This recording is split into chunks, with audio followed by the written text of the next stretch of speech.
Hi, this is Massimo Delia. I'll be talking about flow-acoustic interaction with innovative materials. This research is included in the Horizon 2020 programs, where a lot of interest has been focused on reducing two main aspects of aircraft traveling, which is the carbon footprint and the related noise. As I'm studying more the noise interaction, we can see that the interaction with the overall structure of the airplane and the noise generated by the engine and the fan interaction. I've been studying how to reduce the noise transmission in the engine fan noise, and as of today we see that there is the idea is to use liners, which is basically acoustic material in the fairing of the engines right before the fans. How this material works is that they are usually a combination of perforated plate and honeycomb cavities, which backups these micro-perforated plates. In the way that when the acoustic noise tries to come out of the engine, then it is dissipated in let's say with the viscous interaction in their path through the perforation, and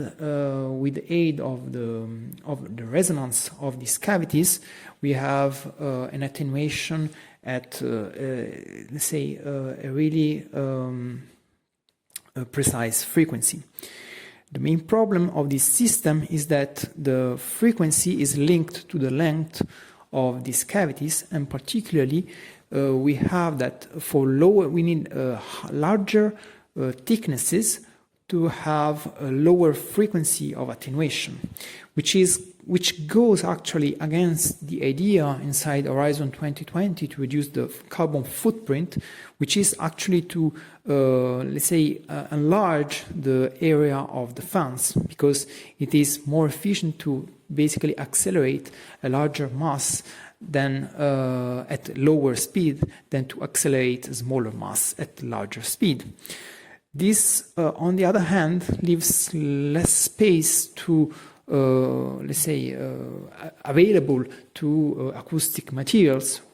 and then there is the need to develop actually new materials, which is basically what I've been doing during my research. And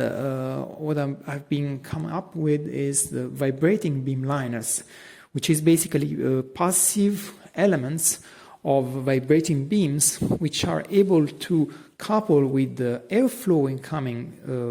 from inside toward the engine, and the sound coming off from the engine itself and the blade interaction. Basically, the idea is that in this case, the beam will have a reduced rigidity thanks to the interaction with the airflow, and therefore will be able to work and attenuate sound at lower frequency. Because in this case, we don't have the resonance of the cavity is much less important with respect to the natural frequency at which these beams can vibrate. And if these are well designed, of course, they can work at very low frequency at, let's say, realistic conditions. So in this sense, what we are able to do with this new material is to work either at lower frequency or even at the same time to work at, let's say, a viable frequency, which a much smaller space constraint.